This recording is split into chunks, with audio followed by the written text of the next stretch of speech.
ఈరోజు మీ అందరికి కూడా తులసమ్మ పూజ గురించి చెప్తున్నానండి. కార్తీకంలోనే ఎందుకు అంత ప్రాధాన్యత ఇచ్చారో కూడా ఈరోజు మీకు తెలుపబోతున్నానండి. పురాణాల ప్రకారం తులసమ్మ తల్లి పేరు వృందాదేవి. ఈమె మహాపతివ్రత. మనం తులసమ్మ తల్లికి ఎప్పుడూ నిత్యము కూడా మనము ఆమెకు పూజ చేస్తూనే ఉంటామండి. ముఖ్యంగా శుక్రవారము, మంగళవారము, ఆదివారము తప్పనిసరిగా కూడా మనము ధూపదీపాలతో, నైవేద్యాలతో, పసుపు కుంకుమలతో, అక్షింతలతో, పూలతో మనం ఆమెకు పూజ చేస్తూ ఉంటామండి. మనకెంతో మేలు చేస్తుందండి అమ్మ. ఈ ఆకులతోనే సైన్స్కి కూడా అందని వ్యాధులు కూడా తగ్గుతున్నాయంటే మనకి ఎంతో ఆశ్చర్యం వేస్తుందండి.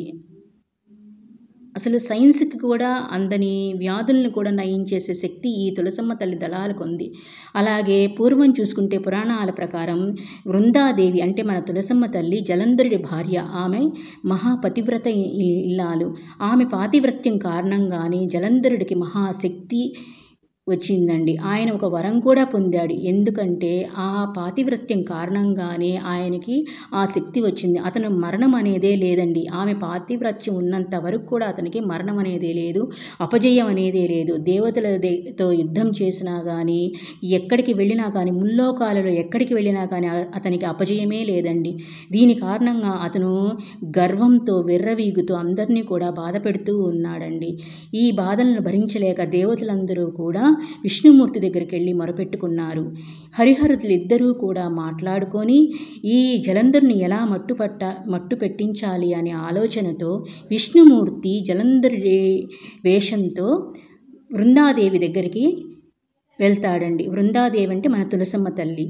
మనం బయటికి వెళ్ళి వచ్చినప్పుడు మనం పాదాలు ప్రక్షాళన చేసుకుంటాం కదండి. అలాగే పాదాలు కడుక్కోవడానికి నీళ్లు అడిగాడండి విష్ణుమూర్తి. అంటే విష్ణుమూర్తి జలంధరుడి రూపంలో ఉన్నారు. అది తెలియని వృందాదేవి ఆయనకు నీళ్లు ఇచ్చిందండి కాళ్ళు కడుక్కోవడానికి.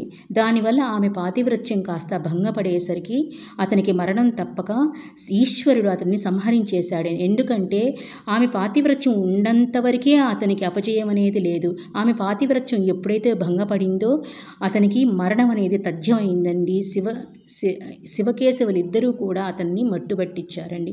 దీని కారణంగా ఇది తెలుసుకున్న వృందాదేవి అది వచ్చినది తన భర్తే అనుకున్న వృందాదేవి విష్ణుమూర్తి అలా వచ్చాడని తెలుసుకొని తనని తాను ఆత్మాహుతి చేసుకుందండి. ఆ ఆత్మాహుతి చేసుకున్న తర్వాత దానిలో వచ్చిన బూడిద వల్లే మనకి మందారం, తులసి, మారేడు దళాలు ఇవన్నీ కూడా మనకి మంచి మంచి మొక్కలన్నీ కూడా ఈ తల్లి ఇచ్చిన బూడిద వల్లే మనకి వచ్చాయండి.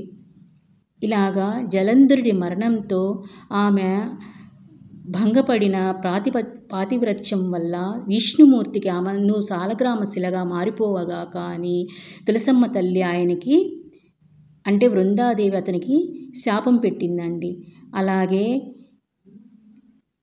విష్ణుమూర్తి నీ తులసీదళం లేనిదే నా పూజ పూర్తి కాదు అని ఆమెకి వరం ఇచ్చాడండి. అందుకని సాలగ్రామ శిల తులసమ్మ తల్లి లేనిదే పూజ పూర్తవదండి. అలాగే తులసమ్మ దేవి పూజ చేసేటప్పుడు కార్తీక మాసంలో విష్ణుమూర్తి పక్కన లేనిదే ఆ పూజ సంపూర్ణం కాదండి.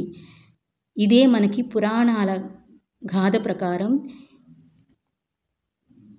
జలంధరుడి ఇల్లాలైన వృందాదేవి కదండి. ఈమె తపస్సు తర్వాత జన్మలో ఆమె తులసమ్మ తల్లిగా జన్మించింది.